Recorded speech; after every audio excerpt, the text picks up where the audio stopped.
Şərq Türkistanlıq qərindaşlar. Şərq Türkistan xəbər agentliğinin xəbərlər proqramısını görüşünü qızğın qarşı alırıq. Angliya Tashqi ishlar millat o'rtaq gavdasi va taraqqiyot ishxonasidan David Lemmi Xitoyni irqiy qirg'inchilik jinoyati bilan ayblash va'dasiga xiloflik qilganlik uchun ayblangan. Telegraf xabar torining 20 avgust kunidagi xabariga qaraganda, u o'tgan yili Xitoyning Sharq Turkistondagi Uyg'ur va boshqa turkiy xalqlarga qarata yurgizayotgan vahshiy qilmishlarni irqiy qirg'inchilik deb ayblashga va'da bergan. 2021-yili İştilaf Partiyasining qo'llashiga erishgan.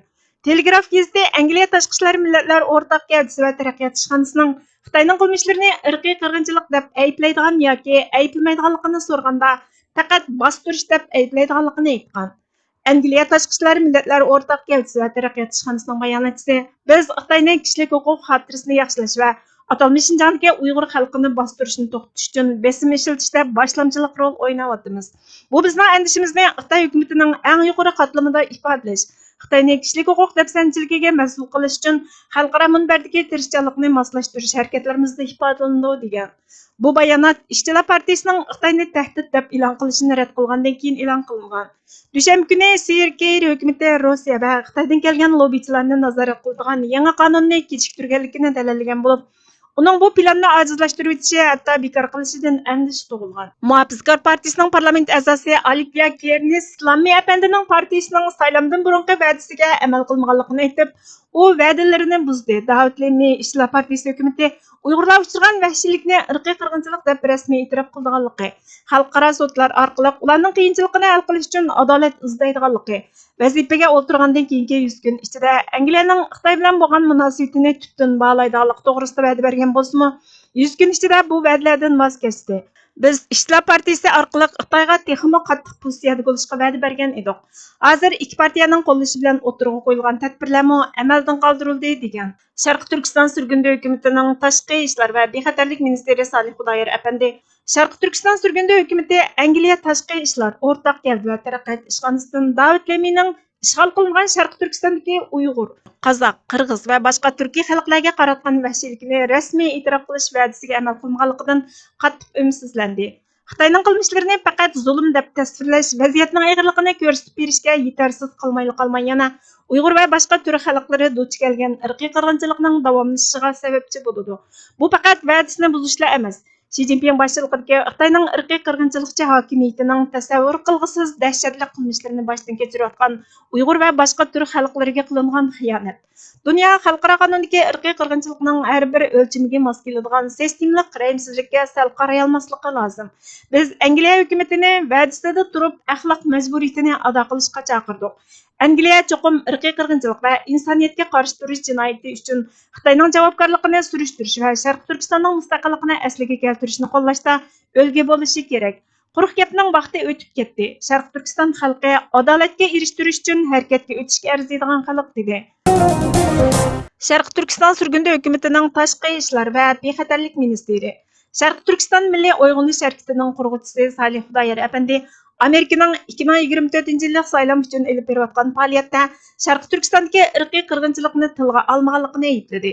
20 avgust kuni Sharq Turkiston surgundi hukumatining tashqi ishlar va bexatarlik ministri Salih Xudoyer Amerikaning 2024-yillik saylam uchun elib berayotgan faoliyatda cho'ng qirg'inchilikdan keyingi eng cho'ng insoniy krizis bo'lgan Sharq Turkistondagi Uyg'ur va boshqa turkiy xalqlar duch kelgan Xitoyning vahshiy irqiy qirg'inchiligini oxirlashtirish to'g'risida va'da berilmaganligini, ikkala partiyaning hal qilishga tegishli muhim ishlarning qatoriga qo'ymaganligini tanqidladi. Salih Xudoyer apandi Bayden hukumati va Trump hukumatlarining irqiy qirg'inchilikni e'tirof qilgan turug'liq har ikkala partiyaning saylam faoliyatida Uyg'urlar duch kelgan irqiy qirg'inchilikni oxirlashtirish va'dasini bermasligining andishiga soladigan o'zgarishni tushuntirganligini, buning Sharq Turkistondagi Uyg'ur va boshqa turkiy xalqlarga ziyonli ekanligini, bu ahvoldan umsizlanganligini, Sharq Turkiston surgundi hukumatining Amerikaning irqiy qirg'inchilikni e'tirof qilishdan olqib kaskin harakat qo'llanib, irqiy qirg'inchilikni to'xtatish va Sharq Turkiston xalqining sirtqi o'z taqdirini o'zi belgilash, mustaqilligini asliga keltirish ko'rishini qo'llashda boshlamchilik qilishini talab qilganligini aytdi. Sharq Turkiston surgundi hukumatining Jumhur raisi doktor Mamtumnala apandining yaqinda yozgan Yoshlarning g'azabi yer shariga kelgisimi degan maqolasi Avstraliyadagi to'r qarashlari matbuotida e'lon qilindi. Maqolada avtor yaqinda Bengal davlatida, Keniyada, Nigeriyada va Xitoyda oshkora va yoshirin shaklda yuz berayotgan yoshlarning qarshilik faoliyatlari va namoyishlarini umumlashtirib kuzatish va analiz qilish orqali dunyoviy yoshlar harakatining kelgusida texnik ko'p ko'lamlik va vayron qilg'uch bo'ladiganligini faraz qildi. Bularning sababining yoshlarning hozirgi g'azabi ekanligini o'ttirg'a qo'ydi. Avtorning qarashicha, yoshlar hozir tarixda ko'rilib boqmagan turli xirslarga duch kelyotidi. Masalan, kun sayin og'irlashayotgan iqtisodiy besim, ishsizlik, makonsizlik, ijtimoiy jihatda yolg'izsirash va kulturel jihatda oldingi avlodlardan borgansiri farqlanish, yiroqlashish va ularning qimmat qarashlarini inkor qilish qatorliqlar. Avtor muhim nuqta sifatida biz ilgari odatlangan mono tuzsizlik hayotlik jarayonining butunlay buzilib, og'ir ma'naviy qalayimqanchiliklarning yuz berayotganligini o'ttirg'a qo'ydi. Tug'ilish, o'qish bitirib xizmatga chiqish, to'y qilish, farzandlik bo'lish, pensiyaga chiqish va o'lish. Ilgari bularning oldinqisi keyingidikini ilgari suratdi, ammo hozir tug'ilish va o'lishdan boshqa hech narsaga kafolat qolmayotidi. Hech kim oldingi bir jarayonning keyin qanday bir jarayonni borliqqa keltiradiganligini bilmaydi. Masalan, yaxshi o'qish, yaxshi xizmatning, yaxshi xizmat, yaxshi uy ololashning, yaxshi uy ololash, yaxshi oila qurolashning kafolati bo'lishdan tadrijiy qilyotidi. Shuning bilan dunyoning nurg'un joylarida bo'libmi Sharqiy Janubiy Osiyoda oila qurish kechikyotidi va rad qilinyotidi. Farzandlik bo'lish barg'ansiri yaxshi ko'rilmaydigan tanlashga aylanadi. Natijada tadrijiy holda nupusning kamishi va oila qimmatlarining yimirilishi borliqqa kelyotidi. Avtor yana sun'iy aqlning bosh ko'tarishining insoniyat jamiyatiga hal qilg'uch va asliga keltirgisiz ijobiy va salbiy ta'sirlarni ko'rsatayotganligini tilga oladi. Uning qarashicha, sun'iy aqlning insonlar ilgari egallab kelgan loyihalash, yasash va xizmat chiqarish sohalari qatorliq sohalarni tadrijiy egallashi kelgusida g'oyat zo'r ishsizlikni keltirib chiqardi. Buning ta'siri yoshlarga texmi bo'ladi. Avtor yuqorqi sabablar tufaylidan yoshlarda ikki xil holatning texmi bosh ko'tarilayotganligini xulosalaydi. Psixik kasalliklarning og'irlashishi, umidsizlikning kuchayishi va o'zini nobud qiladigan ishlarga berish orqali ichidan tugishish ham bag'ri qattiq jamiyatga, chirik hukumatlarga va ularning amaldorlariga bo'lgan qarshilikni va og'ir iqtisodiy besimga bo'lgan noroziliklarni namoyish va buzib chiqish bilan sirtqa ifodalash. Yoshlar bulardan birini tanlashga barg'ansiri majburlanadi. Avtor oxirida har qaysi hukumatlar va jamiyatlarni yoshlarning sharoitiga ko'ngil bo'lishga, ularning nidosiga quloq solishga chaqiriq qiladi. Maqola mundaq deb oxirlashadi. Agar yoshlar kelgusiga bo'lgan umidini yo'qotsa, kelgusi qurilmaydi, balki hozir vayron qilinadi. Psixikamizdagi mustamlikadan qutulish muhim.